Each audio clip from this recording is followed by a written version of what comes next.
ką aš matau. Tai nėra vienareikšmiai tokie dalykai, kad tai būtų tik tai juoda arba tik tai balta. Yra įvairios spalvos. Matau daug žmonių, kurie nusivylę, bet kurie vietoj to, kad darytų kažkokį judesį, jie tiesiog skundžiasi, barasi, pyksta. Iš principo laukia, kol ateis kažkas, kas išspręs jų problemas.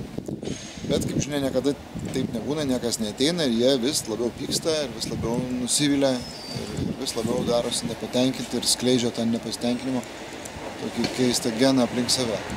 Bet čia pat matau žmonės, kurie suvokia, kad kažką pakeisti gali tik tai veiksmas ir įėjimas į veiksmą. Ir taip smagu, kad yra daug žmonių jaunų, kurie savanoriauja, kurie įimasi kažkokių iniciatyvų, kartais, jeigu jos atrodo naivios.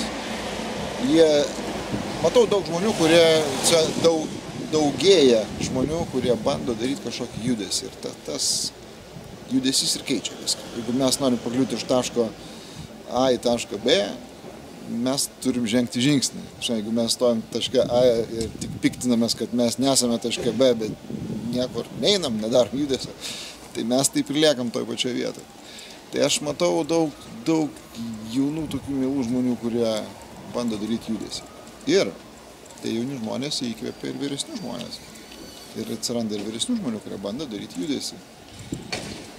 Mes dabar pradėjom rinkti parašus, kad renginiuose, kuriuose pardavinėjamas alkoholis,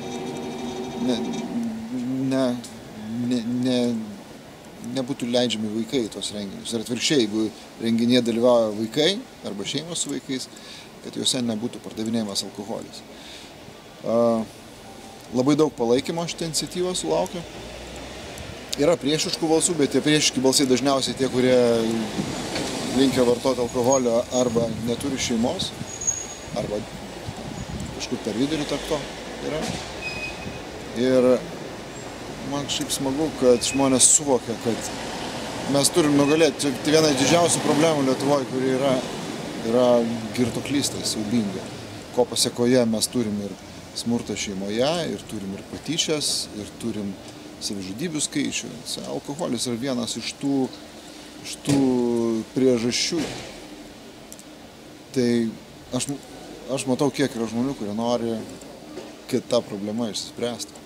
Mes nebebūtumėm treti pasaulyje pagal suvartos alkoholio kiekį. Ir kas baisiausia, kad vaikų alkoholizmas Lietuvoje pasiekia 12 metų ribą. Tai yra, man tai atrodo baisu. Tai aš labai džiaugiuosi, kad yra žmonių, kurie bando kažką daryti pakeisti. Tai šiuo metu aš matau tai. Dar matau, šiandien apsiniaukia, bet manęs tas visiškai neliūdina. Nes kažkaip visada saulėtą dieną pakeičia, saulėtą karštą dieną pakeičia. Maloniai visi, šiandien yra maloniai visi diena.